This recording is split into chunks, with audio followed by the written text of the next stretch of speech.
రామ్టాక్కి తిరిగి స్వాగతం. పాకిస్తాన్ ఆక్రమిత కాశ్మీర్,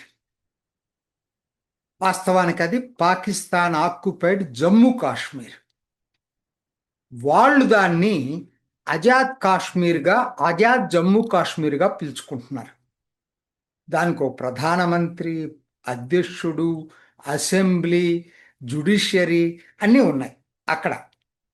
ఇది అక్టోబర్ 24న 1947లో ఏర్పడింది. అప్పుడు మొదట్లో రెండు పార్ట్స్, అది గిల్జిట్ బాల్తిస్తాన్ అండ్ ఇప్పుడున్న ఏజేకే. కానీ తర్వాత గిల్జిట్ బాల్తిస్తాన్ని సపరేట్ చేసుకున్నారు. మనం ఇప్పుడు దీని గురించే మాట్లాడుతున్నాం, ఏజేకే అనే పిలువబడే పాక్ ఆక్రమిత కాశ్మీర్ గురించి. ఎందుకనంటే ఇప్పుడు ఇది ఒకనాడు అసలు తలుచుకుంటేనే మీరు ఒకసారి ఆలోచించండి, 77 సంవత్సరాలు ఇది పాకిస్తాన్ కాలనీ లాగానే ఉంది.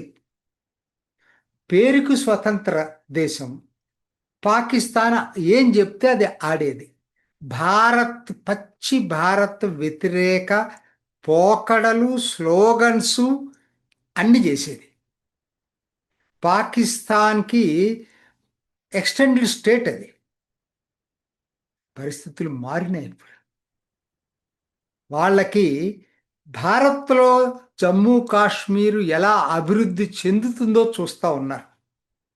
ముఖ్యంగా ఇదంతా కూడా జరగటం మొదలైంది మొదటి నుంచి లేదు. 2019 ఆగస్టు 5న ఆర్టికల్ 370 రద్దు తర్వాత చక వేగంగా పరిస్థితులు మారినాయి. వెళ్ళండి, 10 మెడికల్ కాలేజీలు, 2 ఐఐటీలు, ఐఐఎం, అసలు ఒకటి కాదు, టన్నెల్స్, రోడ్లు, ఉచిత రేషన్, ఉచిత హెల్త్ కేర్. మరి ఆ పక్కనే ఉంది, ఆ పక్కనే గోధుమ సబ్సిడీ కోసం తన్నుకుంటున్నారు. అది తేడా. ఒకనాడు వేరు, ఇవాళ సోషల్ మీడియా వచ్చింది, ఇంటర్నెట్ వచ్చింది, కాబట్టి ఎవరు దాన్ని దాచిపెట్టలేరు. దీంతో పాటు వాళ్ళ డయాస్పోరా ఇంగ్లాండ్లో చాలా ఎక్కువగా ఉంది. వాళ్ళందరికీ తెలుస్తూ ఉంటాయి, రెండు భాగాల్లో ఏం జరుగుతుందో పూర్తిగా తెలుస్తూ ఉంది. భారత్ ఏమో ఇన్నాళ్ళ నుంచి శత్రుదేశంగా చూశారు, కానీ కాశ్మీరీ ప్రజలకు భారత్ వల్లే మేలు జరిగింది. పాకిస్తాను మేము ఇస్లాం మతం అనే పేరుతోటి కాశ్మీరీల్ని ఇన్నాళ్ళ నుంచి వాళ్ళ వైపు అట్టు పెట్టుకున్న పాకిస్తాన్ వలన అక్కడున్న కాశ్మీరీలకి నష్టం జరిగింది. ఇది వాళ్ళు గ్రహించి ఆందోళన మొదలుపెట్టారు. గత 2-3 సంవత్సరాల నుంచి దీనిపై ఉధృతంగా జరుగుతుంది. ఇదే జాయింట్ అవామీ యాక్షన్ కమిటీ పేరుతోటి ఇంతకుముందు నేను వీడియోలో చెప్పానండి. సో దీన్ని, అది లాస్ట్ ఇయర్ ఒప్పందం జరిగిన ఒకనాడు కేవలం ఆర్థిక డిమాండ్ల వరకే ఉండేది.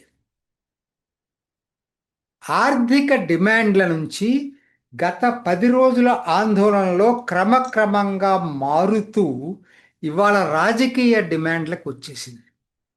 ఏమని? అసలు మీరెవరు మా కాశ్మీర్లో ఉండటానికి? మేము భారత్లో కలుస్తామా, మీతో కలుస్తామా, స్వతంత్రంగా ఉంటామా, అది మా ఇష్టం. మేము మీ తొత్తులం కాదు. అసలు మీ సైన్యం ఇక్కడ ఎందుకు ఉండాలి? అసలు మా దగ్గర భారత్తో సరిహద్దు మాతోటి ఉంది, మీతో కాదు కదా. ఇక్కడ ఈ ఏరియాలో మేము దాన్ని చూసుకోగలం. మీరు అవసరం లేదు. మీ ఆర్మీ వెళ్ళిపోండి, మీ ప్రభుత్వ యంత్రాంగం వెళ్ళిపోండి, మేము స్వతంత్రంగా పరిపాలన చేసుకుంటాం. మీ జోక్యం ఇంకా ఎటువంటి పరిస్థితుల్లో వద్దు అని కరాఖండిగా పబ్లిక్ మీటింగ్స్లో చెప్తున్నారు. ఆ విజువల్స్ వస్తుంటే ఆడవాళ్ళు కూడా లాంగ్ మార్చ్లో పాల్గొంటున్నారు. వేలాది మంది జనం పబ్లిక్ ర్యాలీస్లో పాకిస్తాన్కి వ్యతిరేకంగా, ఆసిమ్ మునీర్కి వ్యతిరేకంగా, మొత్తం మా దేశం వేరు, మీది వేరు అనేటువంటి భావనలో మాట్లాడటం మొదలుపెట్టారు. ఇంతవరకు ఎప్పుడు జరగలేదు, ఇది మొట్టమొదటిసారి. ఎందుకు నేను ఆ మాట చెప్పాల్సి వస్తుందంటే, అసలు ఉగ్రవాదానికి ఊతమిచ్చిందే అక్కడ ఉన్నటువంటి ప్రాంతం. కాశ్మీరీ ఉగ్రవాదాన్ని పెంచి పోషించినటువంటి పాత్ర. భారత్ ఎంత దారుణాదారుణంగా భారత్కు వ్యతిరేకంగా కుట్రలు పన్నినటువంటి ప్రాంతం ఇవాళ కొంతమంది అందుట్లో కొంతమంది మేము హిందుస్థాన్తో అయినా కలుస్తాం, మా ఇష్టం అంటున్నారు. మరి భారత ప్రభుత్వం ఎలా స్పందించబోతుంది? ఇది చాలా మందికి చాలా క్యూరియస్గా ఉంది. అంటే ఆల్మోస్ట్ సిచ్యుయేషన్ ఒక అంతర్యుద్ధం లాగా మారిపోయింది. ఎందుకంటే రాజకీయ డిమాండ్లు అదరికి ఎప్పుడు లేవు. మేము పాకిస్తాన్ గో బ్యాక్ అనేటువంటి నినాదం అదరికి ఎప్పుడు కూడా ఇంతమంది విస్తృత ప్రజానీకంలో పబ్లిక్ మీటింగ్స్లో వాళ్ళ నాయకులు మాట్లాడటం అనేది ఎప్పుడు జరగల. ఎందుకంటే వాళ్ళ ఉగ్రవాదులుగా చిత్రీకరిస్తుంది పాకిస్తాన్. కాశ్మీరీలు, పాకిస్తాన్లో ఉన్న కాశ్మీరీలు ఇది జాక్ ఉగ్రవాద సంస్థలాగా, వాళ్ళు ఉగ్రవాదుల్లాగా చిత్రీకరించి వాళ్ళని అణిచివేస్తుంది. సరే, ఏదేమైనా ఇప్పుడు తిరుగు దీంట్లోకి వచ్చారు. మరి భారత్ ఎలా రియాక్ట్ కావాలి? ఇంత పచ్చి భారత్ వ్యతిరేక వైఖరి తీసుకున్నటువంటి వ్యక్తులు ఒక్కసారి పాకిస్తాన్ వ్యతిరేక భారత్ అనుకూలంగా మారారంటే నమ్మాలా? ఎలా స్పందించాలనేది అసలు ఎవరికి ఊహకు అందట్లేదు ఇది నిన్నటి దాకా. ఎందుకంటే మనకన్నా కూడా ప్రభుత్వం దగ్గర ఎక్కువ ఇన్ఫర్మేషన్ ఉంటుంది కాబట్టి we are all waiting for that. ఏంటంటే ఇట్ ఈజ్ డెవలపింగ్ స్టోరీ. అంతర్యుద్ధాన్ని తలపిస్తుంది కాశ్మీరు. మరి మిగతాయి వేరు, బెలూచీలు అవన్నీ డైరెక్ట్గా మనకు కాంటాక్ట్ లేకపోవచ్చు. కాశ్మీరు టెక్నికల్లీ లీగల్లీ మన భూభాగం అక్కడ ఉన్నటువంటిది. సో ఇప్పుడు అక్కడ ప్రజలు తిరుగుబాటు చేస్తున్నప్పుడు దానికి భారత ప్రభుత్వం మద్దతు ఇచ్చి పూర్తిగా ఆ తిరుగుబాటు విజయవంతమయ్యే పథకాన్ని రచిస్తుందా భారత్?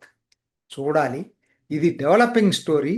ఇది మనకు చాలా ఆసక్తిని రేపుతున్నటువంటి స్టోరీ.